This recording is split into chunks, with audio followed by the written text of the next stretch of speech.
Hey, what's up, everybody? Welcome back to my channel. For those who are new to my channel, my name is Yelena, the owner of What? LBE. And yes, y'all, I do have my tree up already. For those of you who are new to my channel, thank you for coming in. I know it's going to be some questions. Is that a tree? Yes, it is. My Christmas tree is all the way up and ready to go. Okay? So I don't have to worry about it for the holidays. But anyway, I came over here to talk to you guys and show you guys the finished product of the potpourri bags. For those of you all who watched the short video of the oranges and apples that I dried in my husband's dehydrator, well, they turned out really well. They dried for about, I did mine for like a little over 12 hours, but it was on and off. And what I mean by on and off is I may have to run to the store and get something and then come back to the house. I turn it right back on. But for the most part, like the first time I put them in there, they were in there for at least 5 hours before I left the house. So they were pretty much halfway there anyway, so all I had to do was come back and just let them run. So as I was working upstairs, I let the hydrator run the whole entire time, and then when I came down and went to bed, I turned it off, woke up the next morning, turned it back on for a couple more hours, and they were pretty much there. So I'm gonna show you guys what the bags look like. Now I'm using these self-adhesive bags. Oh, here they are. I'm using these self-adhesive bags. Now, I don't know what size these are, y'all, because for some reason, I took them out of the package. And I'm not sure what the size is. Hold on, this might be the package. No, this is not it. I'm not sure what the size is. I bought these a while back to put in something I was creating with my Cricut, and I was selling it back in the day. And I bought these for that because they have the self-adhesive line on them. And so when I got them, I was like, ooh, let me see what else I can do with these. You know, when I seen them upstairs, because I was like, what bags do I want to use for these bigger potpourri bags or whatever? And I want to use something that I didn't have to tape. I just feel like with something like this, a small little gift like this, tape is just going to make it just look. I mean, you can tape it with the clear transparent tape and it still come out nice and neat, but I just wanted it to be like an actual store type environment when it comes to certain gifts and stuff like that. So I was like, yeah, let me use the self-adhesive bag. So I'm gonna show you guys what all I put in it. What I have in here is about 10 to 12. I want to say it's like 12 pine cones. Yes, 12. I wanted these to be pretty big because if you want to separate them, the person that purchased them, if they want to separate them, put them in two different like bowls or two different vases, they can, to put them in two different spots of the house. Now, as far as the oranges go, this is what they look like. This is the apple.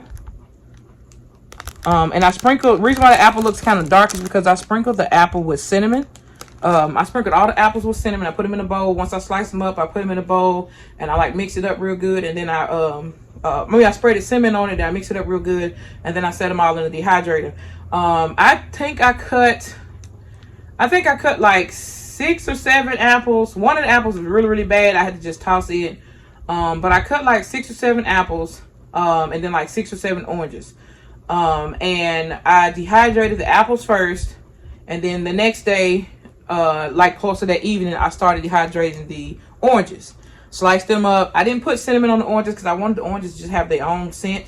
And then plus there's cinnamon on the pine cones, there's cinnamon on the apples. I was like, that's enough. So I and then plus I threw in a couple cinnamon sticks. And so I was like, yeah, let's let the oranges just, you know, fragrance on their own. So that's what I did with the oranges. I just put the oranges in just regular and I let them dry completely. And I'll tell y'all, with the oranges, I went over 12 hours just to ensure that the citrus part and the inside of them were completely dry. That is the main thing that I noticed when I was watching the videos on how to do it and make sure I was doing it correctly. They said they don't care what time frame somebody give you, make sure them things are completely dry. So if you go over a certain amount of time that the recipe says or the instructions say, go over it, because the last thing you want is the oranges to start mildewing inside the bags or whatever you trying to prepare. So I was like, okay, cool. Now most people they'll put the apples and the oranges in like a potpourri, a cooking potpourri, where you know you can put them in like the little jars with the cranberries and stuff, and then people can like put them over a simmer over a pot over the stove, and then the fragrance just roams your house. Well, I want to do these a little bit different. I wanted to do a dry potpourri because it was quicker, and then I didn't have to go buy any jars or anything like that. So pretty much everything that I have in these was on hand already, except for the cinnamon sticks and the bay leaves and the allspice, and then I'm waiting on the cloves to come in from Amazon. Other than that, everything else I already had, so I didn't really go out and spend a whole lot of money. And I just think they turned out really, really great. So anyway, I also added in, there's the cinnamon sticks. I also added in these wood stems. Y'all remember the wood stems I got from Dollar Tree? This is what they look like. You get quite a bit in a bag. This bag was completely filled. But this is what they look like. You can find them over in where the vases and all that stuff is. Over where the rocks and all it is. That's where they normally are at Dollar Tree. And I added in a little bit of Old Spice. I don't know if y'all can see it down there at the bottom. I added a couple things of Old Spice in there. And like I said, the bay leaves. And then I am waiting on the clothes to come in. Because clothes in the store are so expensive. I was like, baby, Amazon me, please. Because if I'm, like, I seen one in the grocery store, y'all. The container was this short. And that thing was $7. I said, I wish I would. So I found some clothes for like, I found like a bag of them for, I want to say it was the same price, but it was way more than that little bitty container held. So I was like, yeah, let's just go with Amazon. So I have them coming in today. But with the self-adhesive bag, I've already took the peeling off of this one just to show you guys how it sticks down and how I'm going to sell them. So I wanted it to be something like this instead of an actual like bag closed up, because I wanted these to be kind of like nice and neat, and then I can just set them however I'm going to display them on my table or at my booth, period. So I did them like this, and then this is what they look like closed up. And then the finished product, I'm using this rope style ribbon or whatever you want to call it that I got from Old Time Pottery. These were $2.99 a roll, and you get 10 yards. But this is what they look like. It's like a rope, two pieces of rope just twisted together. This is the end piece. But yeah, this is what it looks like. And then I also got this orange. Now I also have some green upstairs in that too that I bought. This is out of my ribbon stash. But I brought down the orange and the white, and I said, with the bags that I have, I'm going to wait and see what, if I need any more ribbon, and then I'll go get the green and put the rest of them on green. But anyway, this is what they end up looking like, the finished product. I think I like this style better than an actual piece of ribbon. And one reason is because it doesn't take away from the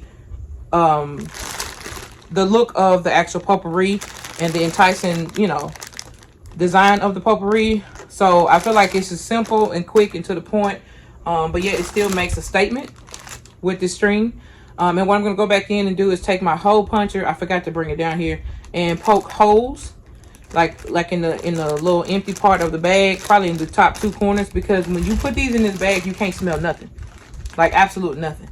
So I'm going to poke holes in there so that when people pick it up, they can be like, oh, I like this smell. This is beautiful. You know, blah, blah, blah.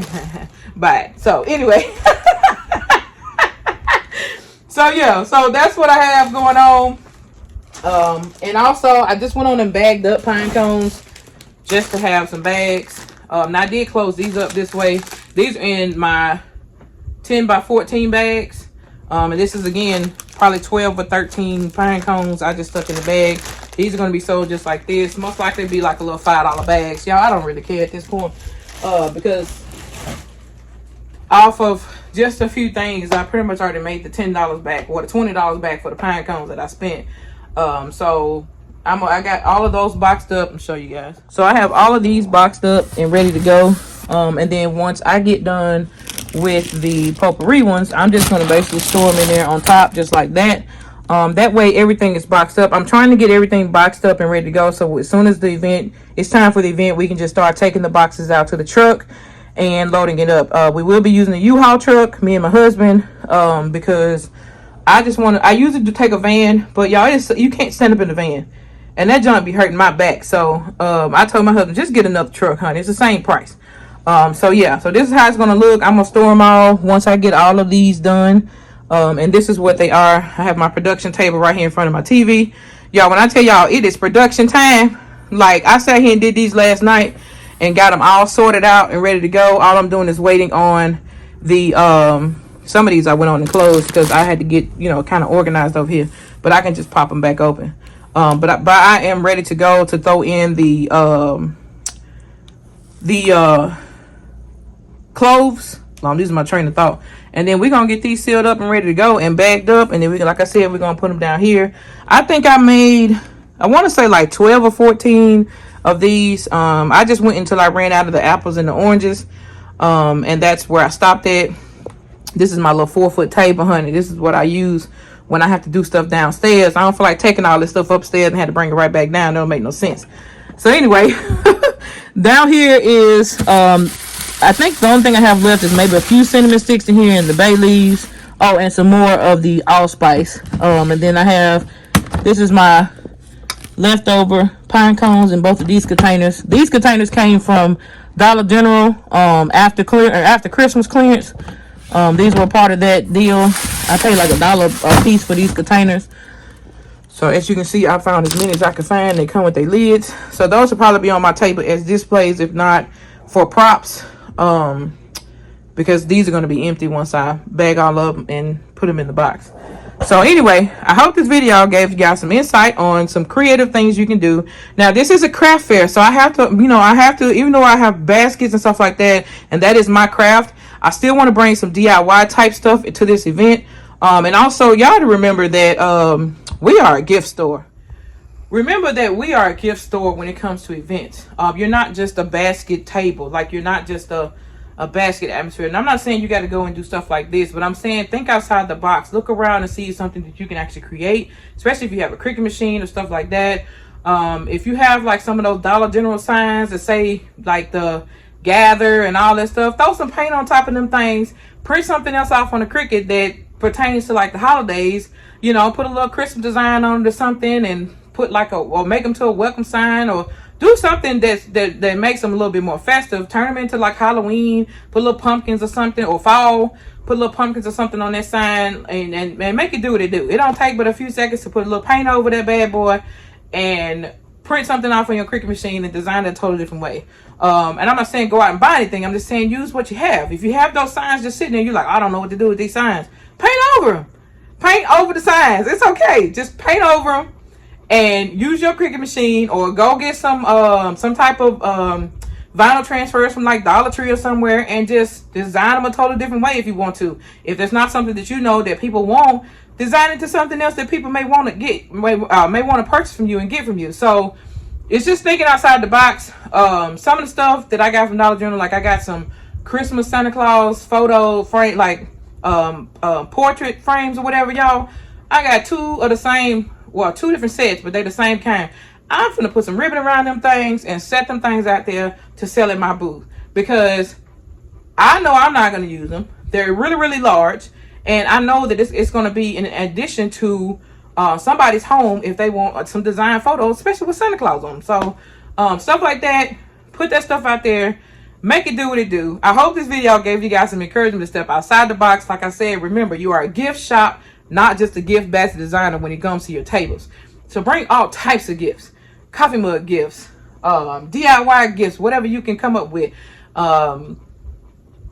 Handmade bows, gift wrapping paper. I mean, if you got an abundance of wrapping paper and you know you're not going to use all that wrapping paper this holiday season, put it out there to sell.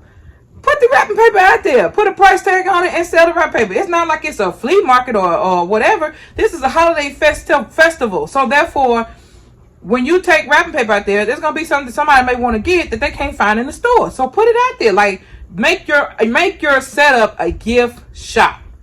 And it doesn't matter if you're not even attending any festivals and you're going to sell on the streets this fall or whatever. Still make it a gift shop. Make it look like a gift shop. So when people stop by, they'll be able to find something under your tent that they may want to purchase. Thank y'all so much for watching. Don't forget to like, share, comment, and subscribe. We'll see you on the next video. Peace.